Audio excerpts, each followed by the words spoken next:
A man can spend 30 years lying to everyone he loves and never once get caught by the people paid to catch him. That is not a warning. That is a fact buried in a Mossad file that stayed sealed for 3 decades about a 26-year-old named Avner who walked into a room in Tel Aviv in 1965 and walked out as someone who would not exist for the next 30 years. He did not know that day what country he was going to. He did not know what name he would carry. He only knew one thing, repeated to him so many times it stopped sounding like an instruction and started sounding like a threat.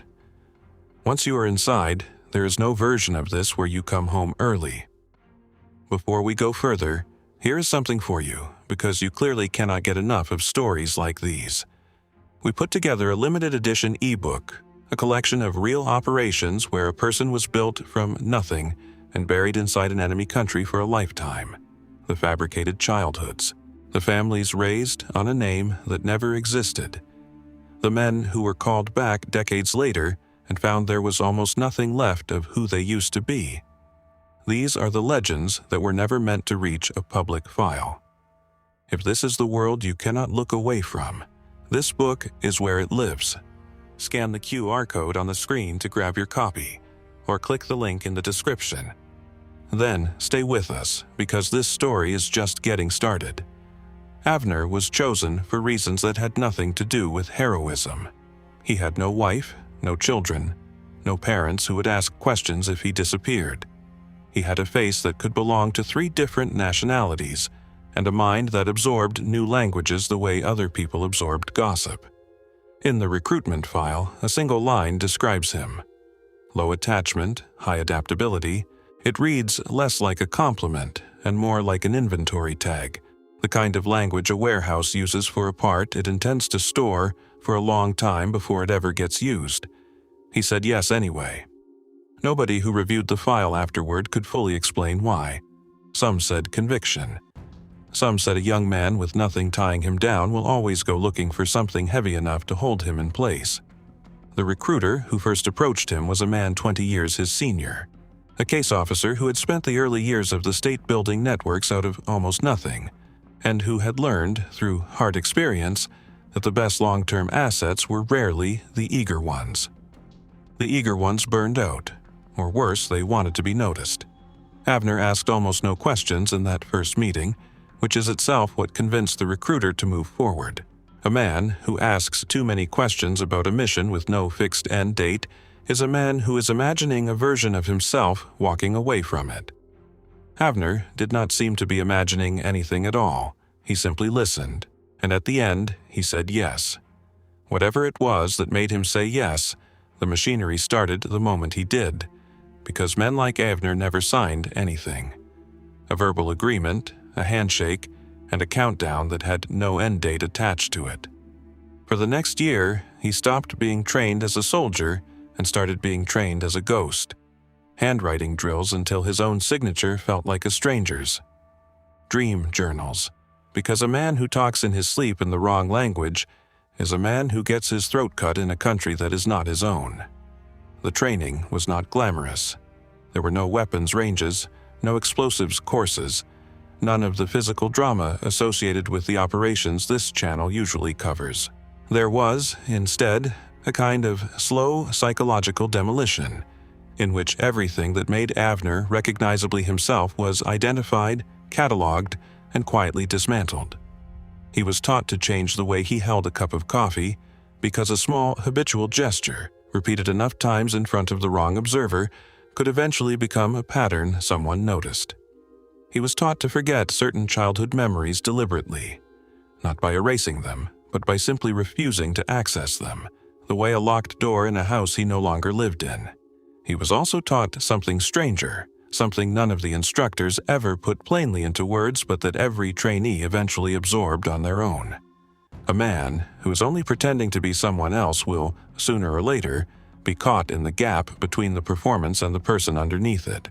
The only way to close that gap permanently is to stop treating it as a performance at all, to let the new identity grow roots deep enough that the question of who he really was underneath it would eventually stop mattering, even to him.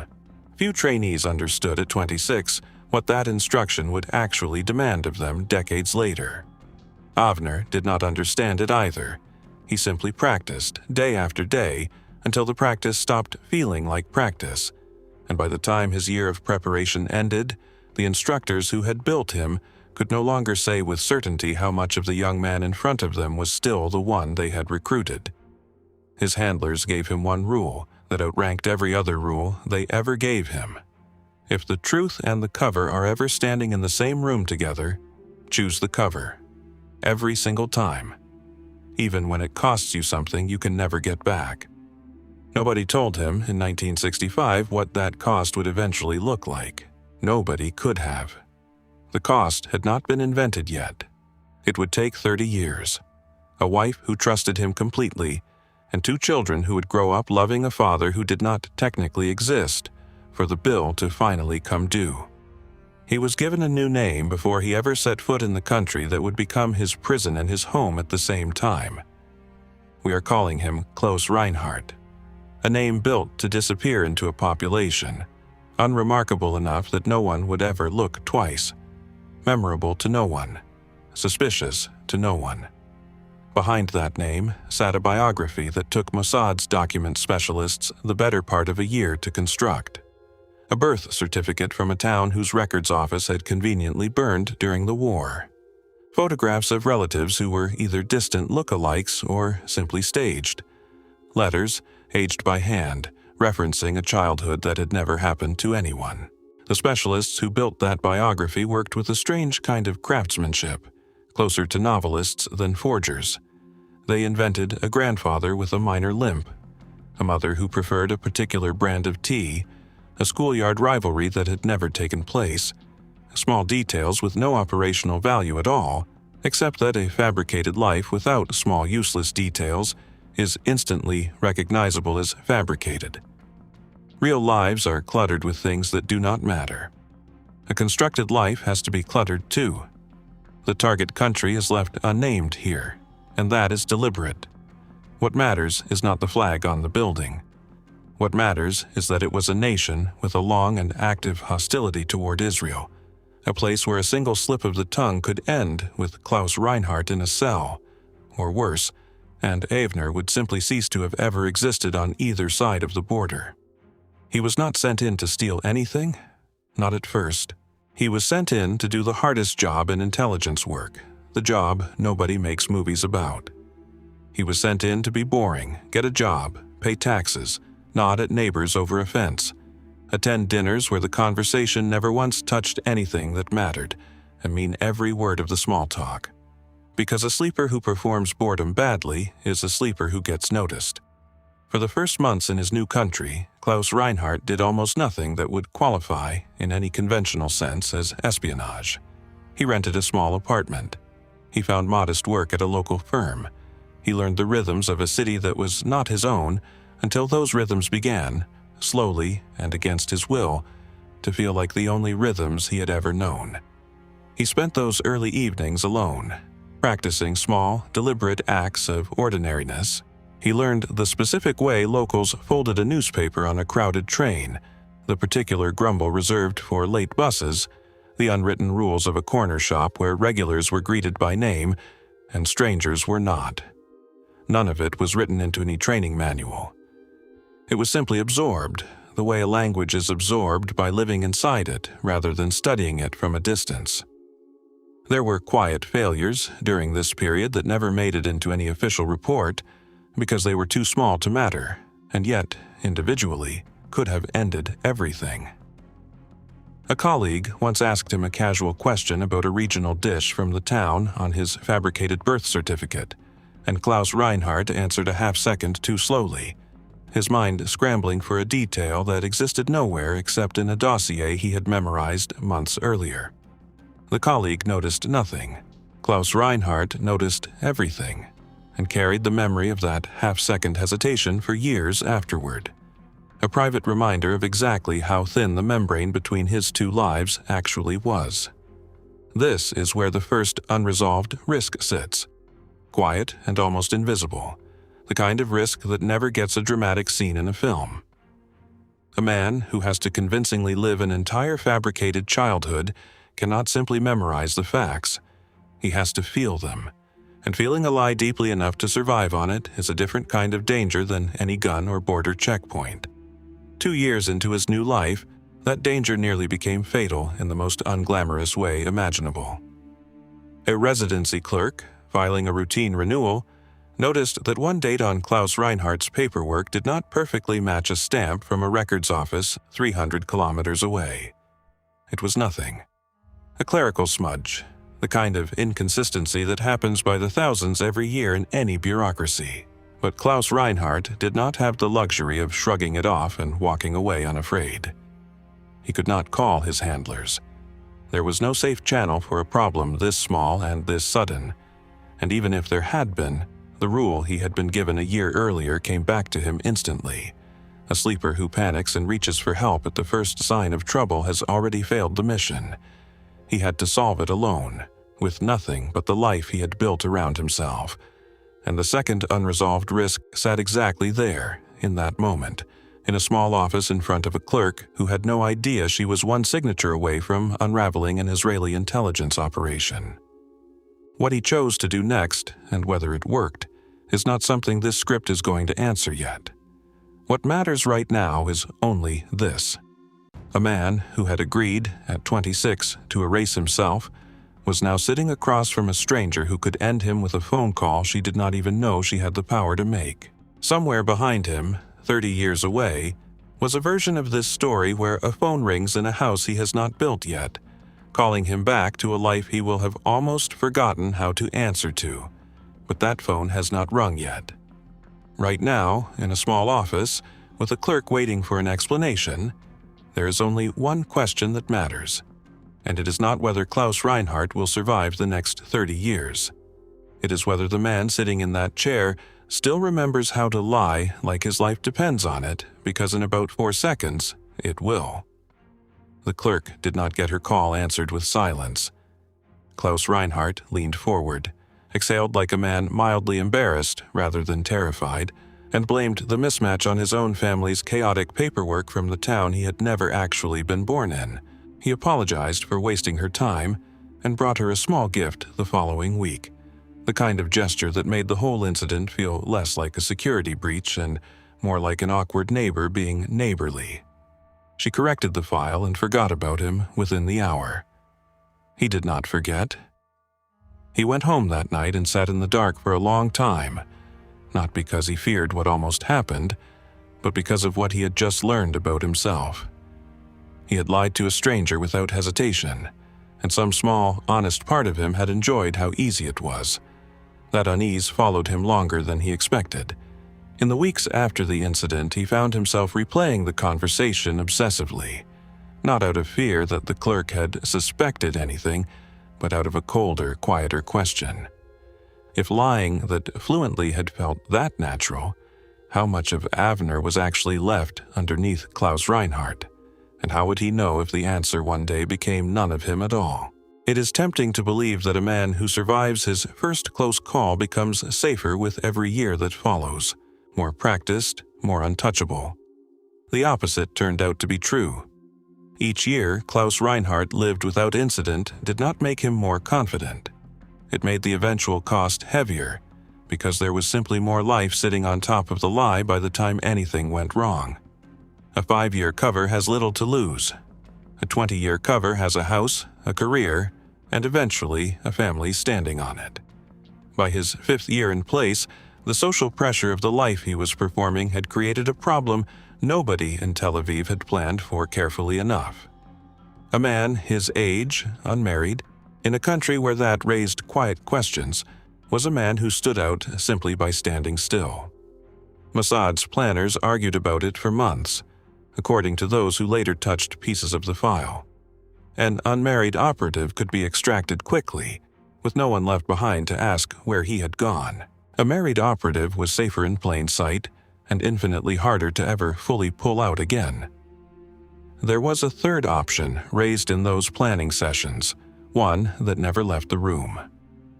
Klaus Reinhardt could be quietly moved to a new city, given a fresh set of neighbors and colleagues before the unmarried question became conspicuous, resetting the social clock without the entanglement of a real relationship.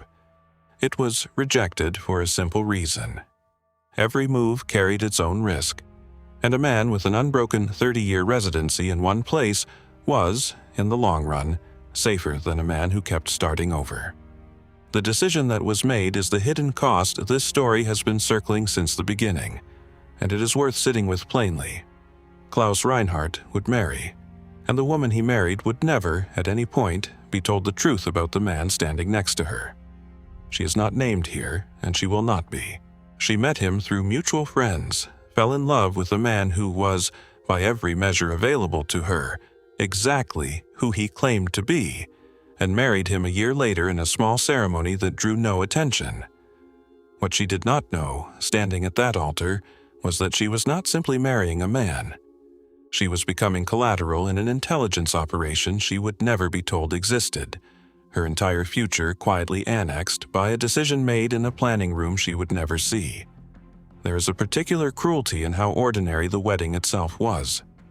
No one in attendance, not her parents, not her closest friends, not the officiant who read the vows, had any reason to suspect that the groom standing at the front of the room had been assembled, piece by piece, by a foreign intelligence service specifically so that a moment like this one would feel completely unremarkable.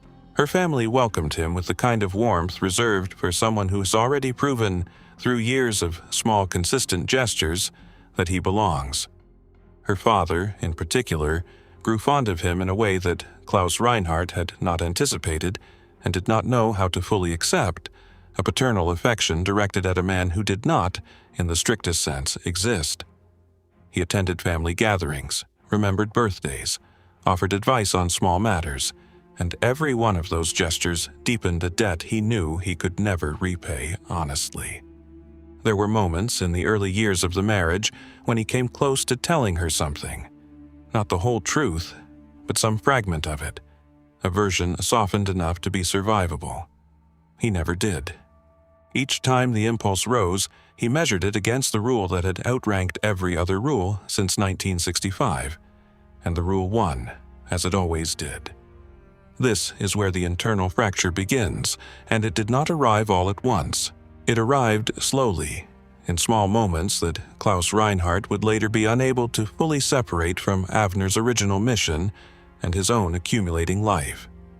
She would ask him small, ordinary questions about his parents, both conveniently deceased before she could ever meet them, about his childhood summers, his schooling, the shape of a town that existed only on paper in a Mossad archive. He answered every question smoothly, because he had rehearsed the answers for years. But rehearsal has a strange effect on a man over time. The fabricated childhood he recited to her began to feel, in his own mind, more vivid than whatever fragments of Avner's real childhood remained. He was not simply performing a lie anymore. He was slowly forgetting which version of his own memory was the original. That is a risk no training program can fully prepare a person for, and it is the second hidden cost buried in this phase of the operation. A cover built to survive interrogation is one kind of achievement. A cover that survives so completely it starts replacing its own architect from the inside is something else entirely, and far harder to reverse.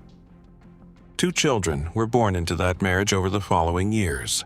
Both of them grew up believing their father had been born in a town that had never existed, to grandparents who had never existed, under a name that belonged to no birth certificate anywhere on Earth except the one Mossad had manufactured for him. He held them as infants and felt, by his own later account, something that troubled him more than any counterintelligence officer ever could. He felt love for them that was completely real, sitting on top of a foundation that was completely false, and he had no idea, even then, how a man was supposed to hold both of those things at once without one of them eventually breaking. There were nights, in those early years of fatherhood, when he lay awake beside his sleeping wife and tried to calculate, with a precision that unsettled him, exactly how much of his daily life still belonged to the mission, and how much of it had simply become his own. The arithmetic never resolved cleanly. Every time he thought he had drawn a line between the two, some small domestic moment blurred it again. A school recital, a fever in the night, an ordinary Sunday that felt like nothing an intelligence file could ever properly describe. His eldest child, a daughter, once asked him, at perhaps 6 years old, why he never spoke about his own father. Klaus Reinhardt gave her the answer he had rehearsed for exactly this kind of question. A short, gentle deflection about a man who had died before she was born and was better left undiscussed. She accepted it the way children accept most adult silences, without suspicion, and never raised the question again. He remembered that evening for the rest of his life, not because of what she asked, but because of how naturally the lie had left him, faster than any true thing he might have said instead. By the time his son was born 2 years later, the rehearsal had become so seamless that Klaus Reinhardt sometimes caught himself wondering, in the detached way a man wonders about a stranger, whether Avner would have recognized anything left of himself in the father standing at that crib. He never fully answered the question. He simply kept living the only life available to him, one day at a time, the way the operation had always required. It was during this period, roughly a decade into the operation, that the possibility of abort was raised for the first time, and not by Klaus Reinhardt. A new handler, reviewing the file after inheriting it from a predecessor who had since retired, flagged something that made him uneasy enough to bring it upward. The asset had gone quiet for years. No tasking, no active intelligence production, nothing but a man slowly building a life that looked, on paper, less like an operation and more like an ordinary immigrant success story. The question raised in that review was blunt, and it appears, in one form or another, in the surviving summaries of the discussion. Was Klaus Reinhardt still an intelligence asset, or had he simply become a man Mossad had once known, drifting further out of reach with every year that passed? Extraction was discussed seriously enough that a preliminary plan was drafted, according to those familiar with the broad strokes of the file. A staged family emergency, a sudden departure, a life quietly folded up and never mentioned again. It was, on paper, the cleanest way to end an operation that no longer seemed to be producing anything of value. 2 officers in that meeting reportedly disagreed sharply enough that the disagreement itself was noted in the file's summary. An unusual detail in documents that are typically stripped of anything resembling personal friction. One argued that sentiment had no place in operational planning, that an asset with no active use was simply a liability wearing a familiar face. The other argued that the entire value of a long legend was precisely that it could not be judged by short-term output, that a weapon built to be used once, decades from its construction, will always look useless in the years before it is needed. The disagreement was never fully resolved in any formal sense. It was simply overtaken by time, the way many internal arguments inside intelligence services are, not through resolution, but through the slow accumulation of other, more urgent priorities that pushed Klaus Reinhardt's file further down a growing stack of open questions no one had the bandwidth to close. He survived in the end, not because anyone made a confident case for keeping him, but because no one made a confident enough case for ending him either.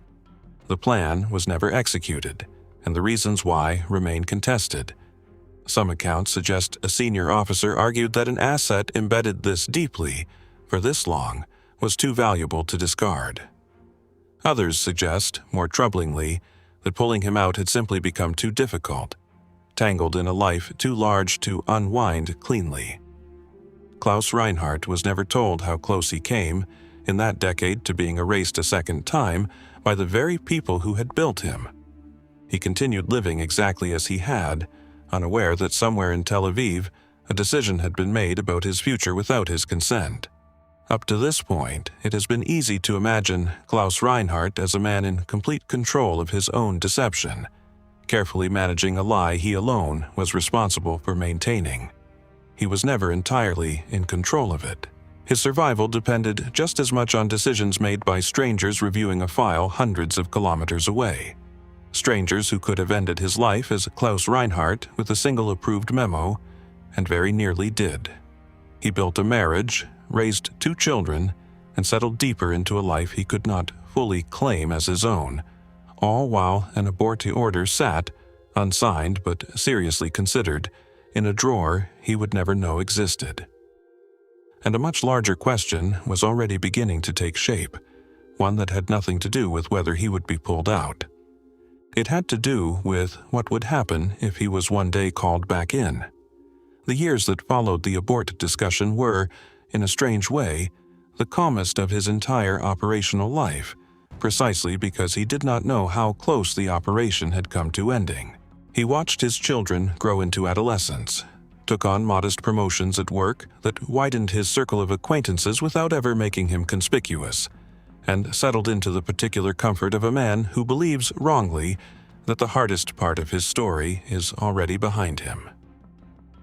The phone rang on an ordinary evening, in a house that had taken 30 years to become ordinary, and the man who answered it was not, in that moment, entirely sure which name he was answering to. The voice on the other end used 4 words that meant nothing to anyone who might have been listening on the line, and everything to the man holding the receiver. He had memorized those 4 words in 1965. He had not heard them, or allowed himself to think them, in over a decade. His wife was 2 rooms away, humming something from the radio, entirely unaware that the man she had shared a bed with for 28 years had just quietly stopped being the person she thought she married. He gave the caller a short, flat answer, hung up, and returned to the kitchen table as though nothing at all had happened. That composure was not calm. It was 30 years of training doing exactly what it had been built to do, holding a face steady over a mind that had just been thrown back into a version of itself it barely recognized anymore. In the days that followed, he found himself performing small, involuntary rituals from his original training, checks he had not consciously thought about in decades. He noticed, with a kind of detached surprise, that his body remembered procedures his mind had almost let go of entirely, the way a hand remembers an instrument it has not touched in years the moment it is placed back on the strings. The task, laid out to him 3 days later through a series of careful, indirect meetings, was smaller than he had imagined it would be in the years he had spent dreading a call like this. Mossad did not want him to steal anything. They did not want him near a document, a facility, or a weapon. They wanted an introduction. One conversation, engineered to look accidental, between himself and a man in his social circle whose trust Israeli intelligence had spent years failing to earn through any other route. A single door, opened casually, closed just as casually behind him. It sounded simple in the room where it was explained to him. It did not feel simple the following week, standing at a dinner he had attended a dozen times before, watching the man he was meant to approach laugh at a joke someone else had told, entirely unaware that he had just become the center of an operation neither of them had asked to be part of. Klaus Reinhardt had planned the approach for days. A casual comment about a mutual professional interest dropped at exactly the right moment, timed to feel spontaneous rather than engineered. He had rehearsed it the way he rehearsed everything until it no longer sounded rehearsed at all. He opened his mouth to deliver it, and the man beside him turned the conversation somewhere else entirely, toward a subject Klaus Reinhardt had not prepared for and could not redirect without drawing attention to the redirection itself. The moment passed. The door he had spent days preparing to open simply never appeared. He left that dinner with nothing, and with a feeling he had not experienced since the residency clerk had looked up from his paperwork nearly 3 decades earlier.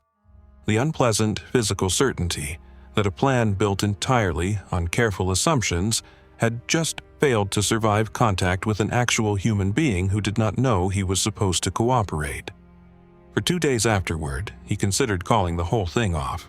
Not through any formal channel, there was no formal channel available to him on that kind of notice, but in the quieter sense, the sense of a man deciding privately that he had done enough, that 30 years of unbroken cover was worth more than whatever this operation was reaching for. He thought about his wife, asleep down the hall, unaware her husband was weighing whether to walk away from a country that had built him and never fully let him go. He thought about his children, both grown now, still believing in a father who had never existed in the way they imagined. He drafted, in his mind only, a version of the conversation where he simply told his handlers he was finished. The 30 years of service had earned him the right to end it on his own terms. He rehearsed that conversation the same way he had once rehearsed his fabricated childhood, turning the words over until they felt natural. And then, on the third morning, he never made the call at all. Part of what stopped him was a fear that had nothing to do with loyalty. He had spent 30 years assuming that his usefulness to Mossad was the invisible insurance policy protecting his family from ever being examined too closely by his adopted country. Walking away from the mission, in his private calculation, did not simply mean disappointing an intelligence service. It meant removing whatever quiet protection that relationship might still be providing, a protection he had never actually verified existed, but had come to depend on regardless. There was also something harder to admit, even to himself, sitting alone in the dark those 3 mornings.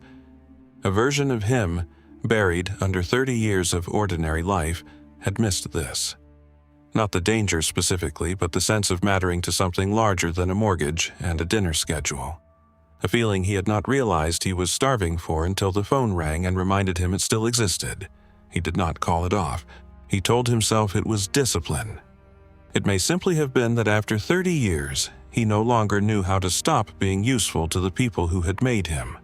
The second attempt came 2 weeks later, and this time he made an assumption that nearly cost him everything he had spent decades protecting. He assumed that because the man had deflected once, casually without any visible suspicion, the deflection had been coincidental rather than deliberate. He assumed wrong. When he raised the same interest again, angled slightly differently, the man's expression shifted for less than a second, a flicker Klaus Reinhardt would spend the rest of that night replaying, trying to decide whether he had imagined it or whether he had just been quietly made. He excused himself early from that gathering, citing his wife's health, a lie so small and so ordinary it barely registered as one anymore. He did not sleep that night.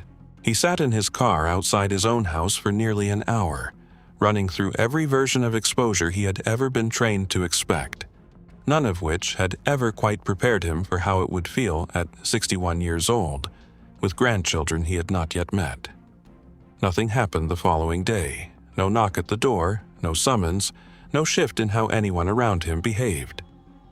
A week passed the same way, ordinary in every visible respect, and Klaus Reinhardt allowed himself cautiously to believe that the flicker he had seen had meant nothing at all. That belief lasted exactly until the third meeting, arranged this time not by him but by the man himself, who approached Klaus Reinhardt at a public event with an ease that felt, for one suspended second, like relief. He extended an invitation to a smaller, more private gathering the following month, the exact kind of access Mossad had spent years failing to obtain through any other channel. Klaus Reinhardt accepted with the same practiced warmth he had used for 30 years, and walked away from that conversation almost convinced the operation had simply, quietly succeeded, that the flicker had been nothing, that the door he had failed to open twice had finally opened itself. He allowed himself, for the first time since the phone call 3 weeks earlier, something close to relief. He drove home that evening, replaying the invitation in his mind, already imagining that the hardest part of this unwelcome return might, improbably, be over. He did not yet know what the flicker across that man's face had actually meant, or what it would cost him to find out. And neither the man extending the invitation nor the operation quietly closing in around both of them had finished revealing what it actually wanted from Klaus Reinhardt. 30 years after Tel Aviv had first decided he was worth building at all. The flicker was not nothing. Klaus Reinhardt learned this 3 weeks later at the private gathering he had been invited to, when the man who had extended the invitation introduced him not to the wider circle he had been promised, but to a single unfamiliar face standing quietly near the far wall, watching him with an attention that had nothing casual about it. No accusation was made that night. No hand landed on his shoulder. No document was produced. But Klaus Reinhardt understood within seconds that he had not been invited into a wider circle at all. He had been invited somewhere smaller and far more dangerous, so that someone could look at him and decide something for themselves. He performed exactly as he had performed for 30 years, warm, unremarkable, entirely at ease, and left the gathering early with a lie about his wife that had, by now, worn nearly transparent from overuse. He did not know, walking to his car that night, whether he had just delivered Mossad the access it wanted, or whether he had just been quietly identified by someone whose job it was to notice men like him. Both things, it turned out, were true. The introduction he had been sent to make did eventually produce something of value. Contact was established. A channel opened that Israeli intelligence had spent years failing to open through any other route, and for a brief window, the operation could reasonably be called a success, in the narrow clinical sense that word is used in intelligence reporting. But the arithmetic of that success was never as clean as the report that summarized it. Every operation of this kind carries a hidden ledger, one that never appears in the official files, tracking not what was gained, but what was quietly spent to gain it. In this case, what was spent was the one asset that had taken 30 years to build and could never be rebuilt once it was gone. The unquestioned, invisible ordinariness of a man nobody had ever thought to look at twice.